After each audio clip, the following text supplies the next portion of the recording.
warahmatullahi wabarakatuh.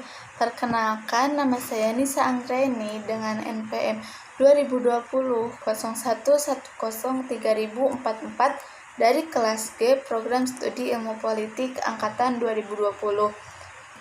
Nah, pada video sebelumnya saya telah menjelaskan materi mengenai tipe kepemimpinan otoriter, delegatif, demokratis, paternalistik, dan karismatik. Nah, pada kesempatan kali ini saya akan menjelaskan materi mengenai tipe kepemimpinan militeristik dan tipe kepemimpinan laissez-faire. Tipe kepemimpinan militeristik. Tipe kepemimpinan militeristik adalah tipe pemimpin yang memiliki disiplin tinggi dan biasanya menyukai hal-hal yang formal. Nah, menerapkan sistem komando dalam menggerakkan bawahannya untuk melakukan perintah. Kemudian, pemimpin ini menggunakan pangkat dan jabatan dalam mempengaruhi bawahan untuk bertindak. Nah, tipe kepemimpinan militeristik ini lebih condong ke gaya militeran. Nah, tetapi jika kita telaah atau teliti lebih seksama, nah tipe ini mirip sekali dengan tipe kepemimpinan otoriter. Nah, kemudian seorang pemimpin yang memiliki tipe kepemimpinan militeristik ini mempunyai ciri. Pemimpin ini sering mempergunakan sistem perintah dalam menggerakkan bawahannya, kemudian senang bergantung pada pangkat dan jabatan dalam menggerakkan bawahannya, kemudian menuntut disiplin yang tinggi dan kaku dari bawahan. Nah, kemudian pemimpin ini cenderung menyukai segala sesuatu yang bersifat formalitas seperti upacara-upacara ritual ataupun tanda-tanda kebesaran yang berlebihan.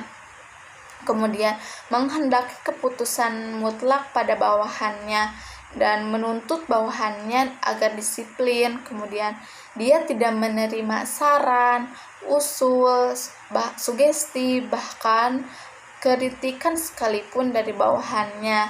Nah, pada tipe kepemimpinan ini komunikasi terjadi hanya satu arah. Nah, orang-orang yang memiliki tipe kepemimpinan militeristik ini cenderung berasal dari background yang dimana dia dididik sangat keras, disiplin, diberikan asupan strategi-strategi. Nah, sehingga dia mempunyai banyak strategi untuk menyelesaikan masalah yang kiranya masalah tersebut sangat besar, dan dalam menyelesaikan masalahnya ini seorang pemimpin militeristik ini agak keras tetapi sangat efektif untuk menyelesaikan masalahnya tersebut, ataupun bisa dibilang berhasil dalam menyelesaikan masalahnya itu.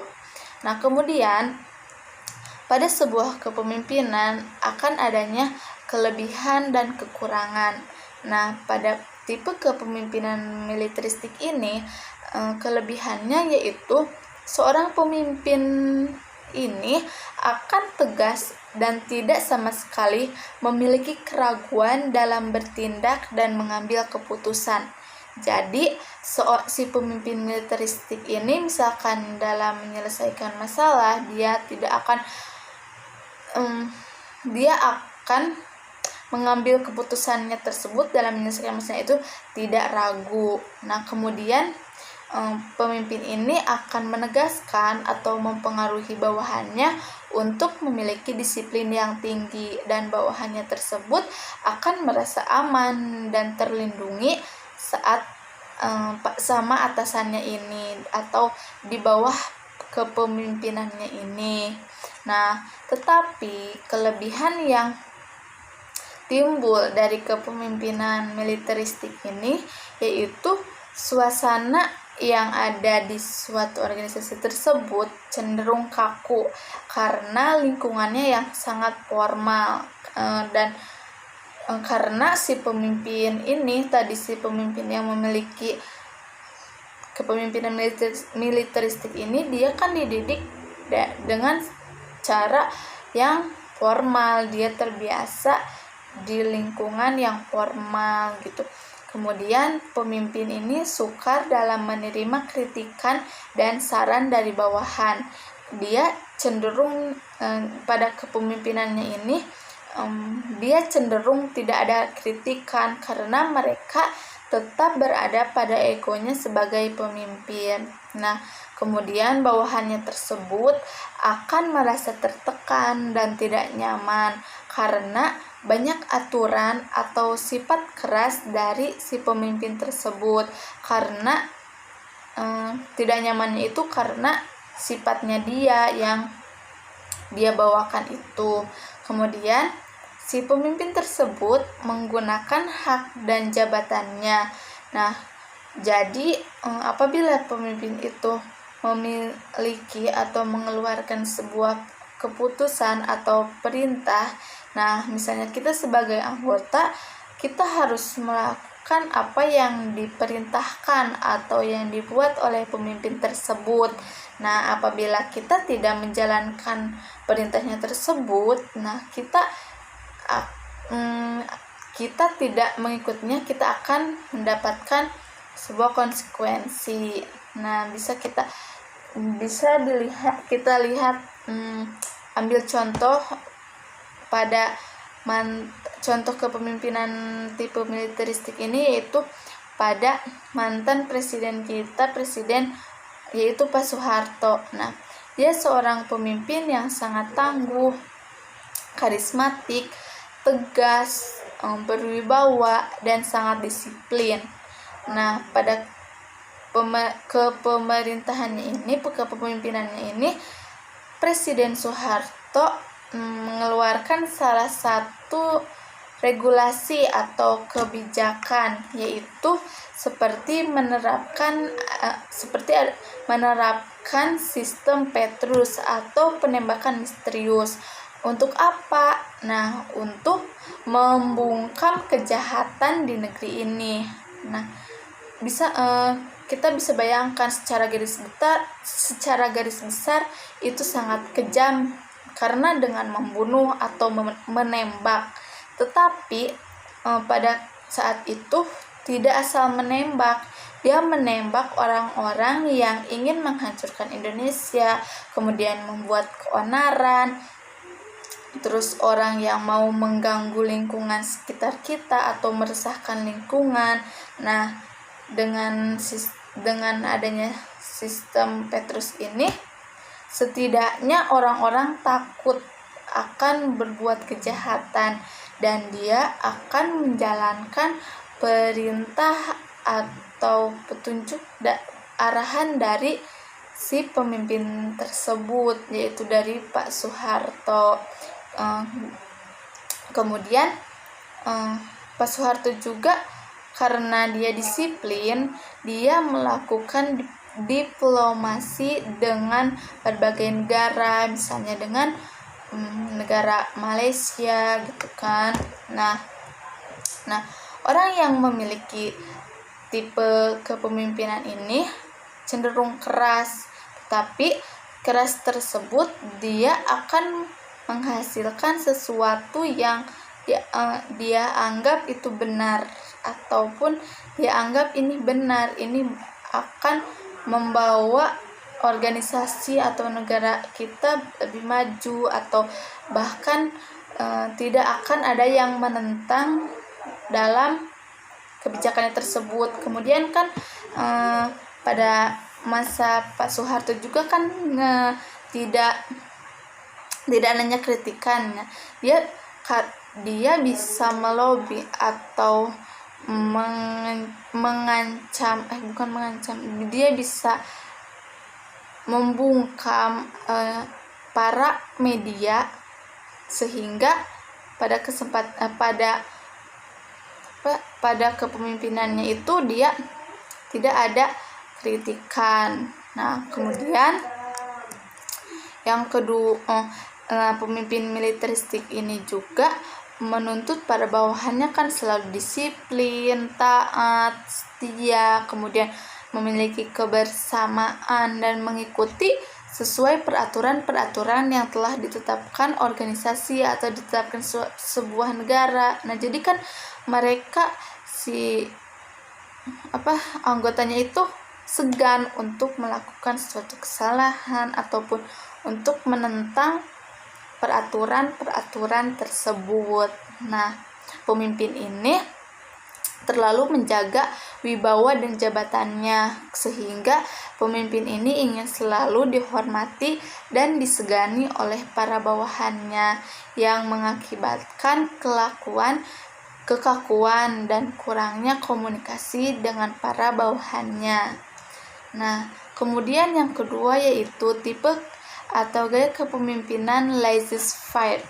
Nah, tipe atau gaya kepemimpinan laissez-faire ini atau juga disebut dengan gaya liberal adalah kemampuan mempengaruhi orang lain agar bersedia bekerja sama untuk mencapai tujuan dengan cara berbagai kegiatan, dan pelaksanaannya dilakukan lebih banyak diserahkan kepada para bawahannya.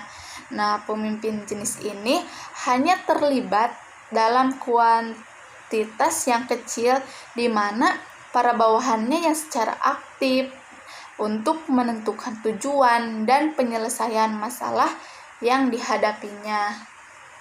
Nah, gaya kepemimpinan laissez-faire ini memiliki ciri-ciri, yaitu yang pertama, pemimpin melimpahkan wewenangnya secara sepenuhnya kepada para bawahannya. Kemudian, keputusan lebih banyak dibuat oleh bawahan. Kemudian, kebijaksanaan lebih banyak dibuat oleh para bawahan. Kemudian, pemimpin hanya berkomunikasi apabila dia diperlukan oleh bawahan. Apabila dia tidak diperlukan, ya dia fine-fine saja, dia tidak akan berkomunikasi dengan si para bawahannya tersebut. Kemudian, hampir tidak ada pengarahan sedikit pun dari si pemimpin tersebut. Kemudian, peranan pemimpin sangat sedikit dalam kegiatan kelompok. Kemudian, tanggung jawab keberhasilan dalam sebuah organisasi tersebut dipikul oleh perseorangan. Kemudian, pertumbuhan dan pengembangan kemampuan berpikir dan bertindak yang inovatif diserahkan kepada anggota organisasi yang bersangkutan. Kemudian, selama anggota organisasi tersebut menunjukkan perilaku dan prestasi kerja yang dinamai intervensi, pemimpin dalam perjalanan organisasi berada pada tingkat yang sangat minimum. Nah, tipe laissez-faire ini atau pemimpin tipe ini bersifat dia memberi kebebasan pada bawahannya. Kemudian, pemimpin tidak terlibat dalam kegiatan dan semua pekerjaan dan tanggung jawabnya itu dilimpahkan kepada bawahannya. Dalam tipe ini, pemimpin tidak memberikan instruksi atau perintah, atau hanya memberikan instruksi, tidak memberikan arahan. Mereka membiarkan bawahannya untuk berbuat sehendaknya, tidak ada kontrol dan koreksi. Jadi misalnya gini, si pemimpin ini dia memberikan tugas, misalnya di sebuah sekolah. Nah, kepala sekolah ini memberikan tugas kepada guru-gurunya. Dia menjelaskan, nih kamu diberi tugas untuk misalnya untuk membuat kurikulum. Nah, pokoknya mau tidak mau saya ingin menerima laporan dengan jelas dan secepatnya, misalnya gitu. Nah, tanpa adanya perintah misalnya ini harus gini tanpa adanya seperti itu. Jadi para anggota tersebut dia akan seenaknya dalam membuat kebijakan tersebut atau membuat peraturan misalnya yang misalnya tidak disetujui atau yang tidak akan disetujui oleh para masyarakat misalnya gitu. Kemudian kan dia tidak diberi arahan, jadi dia akan berbuat semaunya, misalnya mengerjakan di tempat yang lebih enak atau tidak di sekolah gitu kan. Seharusnya di sekolah ada yang membimbing, kepala sekolah. Nah kemudian seperti di perusahaan juga, nah si pemimpin tersebut nih, saya beri tugas untuk menyelesaikan ini, deadline-nya jam segini, pokoknya harus saya terima beres.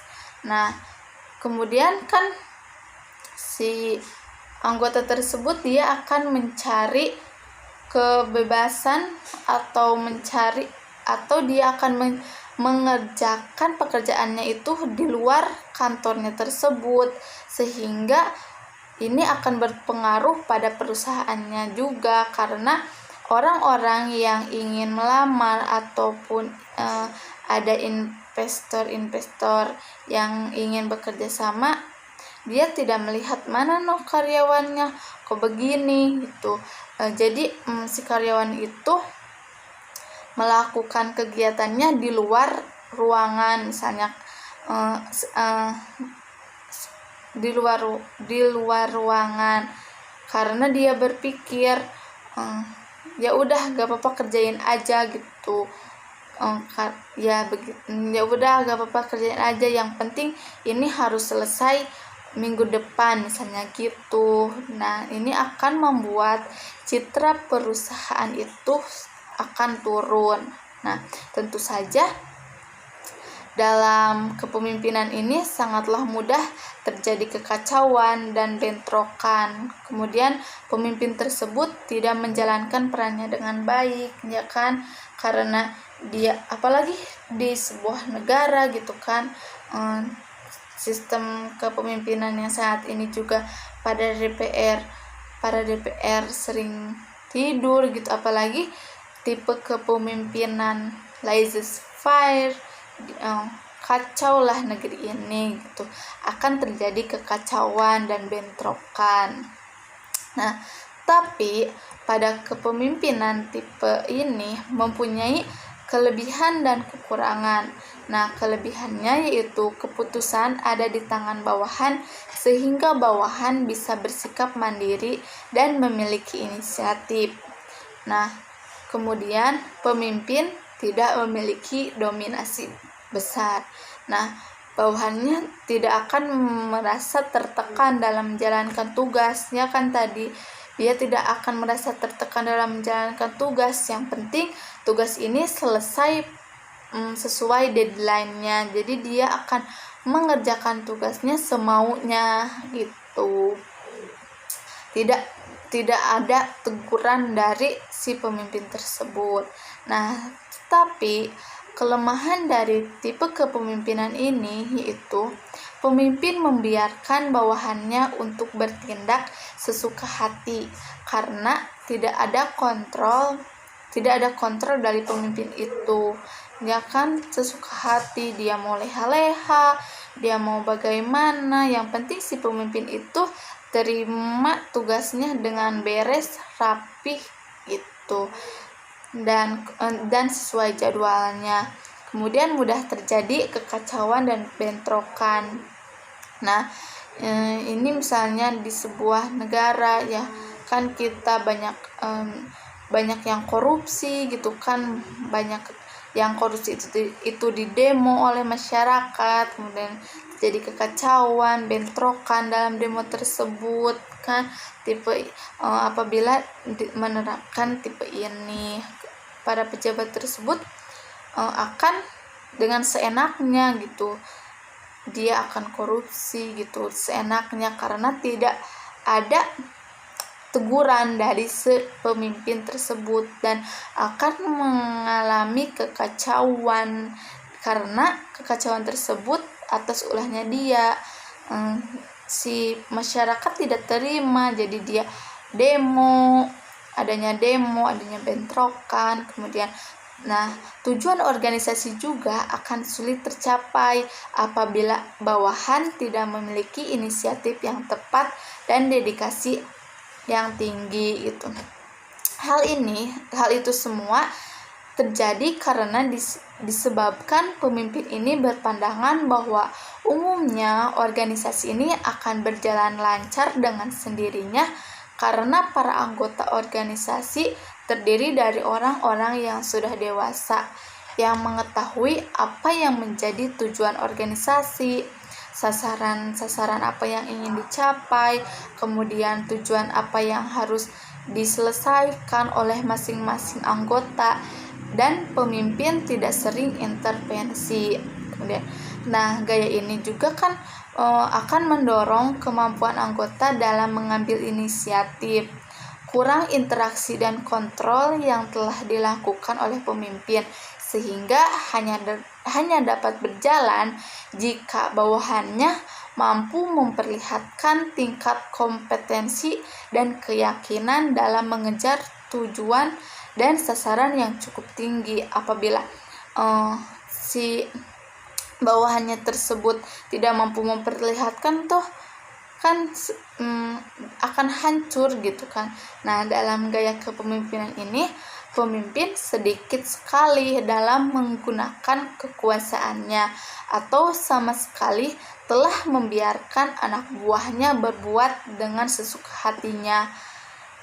Tapi ini akan berdampak pada kepemimpinannya. Misalnya kan tadi ya disebutkan, misalnya perusahaan tersebut akan mengalami penurunan karena itu dia misalnya orang yang mau melamar pekerjaan ke perusahaannya tersebut, loh kok gini gitu, masa pemimpin gini, aku gak mau untuk mendaftar di sini. Jadi kan si tingkat perusahaannya itu akan menurun gitu. Pemimpin yang laissez-faire ini juga kurang dalam menyusun struktur dan mengevaluasi tugas para bawahannya. Jadi dia tidak akan mengevaluasi dan para bawahannya akan terus dengan seenaknya dia mengerjakan tugasnya seperti itu. Tidak ada kritikan dari pemimpinnya. Pemimpin ini juga lebih merasa nyaman dalam hal pendelegasian wewenang kepada bawahannya. Pengambilan keputusannya itu juga diserahkan kepada karyawan yang dianggap lebih mampu dan dipercayainya, serta tindakan untuk inovatif akan tugas-tugas diserahkan kepada para bawahan. Bila berpegangan dengan nilai dan prinsip organisasi, maka pemimpin yang laissez-faire ini dianggap pemimpin yang kurang efektif dan kurang bertanggung jawab atas perannya sebagai pemimpin. Sebab hal ini dapat dilihat bahwa pemimpin laissez-faire ini dipandang sebagai akibat dari adanya struktur dan jenjang hierarki organisasi saja, serta amanah jabatan yang diberikan kepada pemimpin tersebut, tetapi perannya dia sebagai pemimpin tidak ada gitu. Mungkin sekian materi yang dapat saya sampaikan. Kurang lebihnya mohon maaf. Assalamualaikum warahmatullahi wabarakatuh.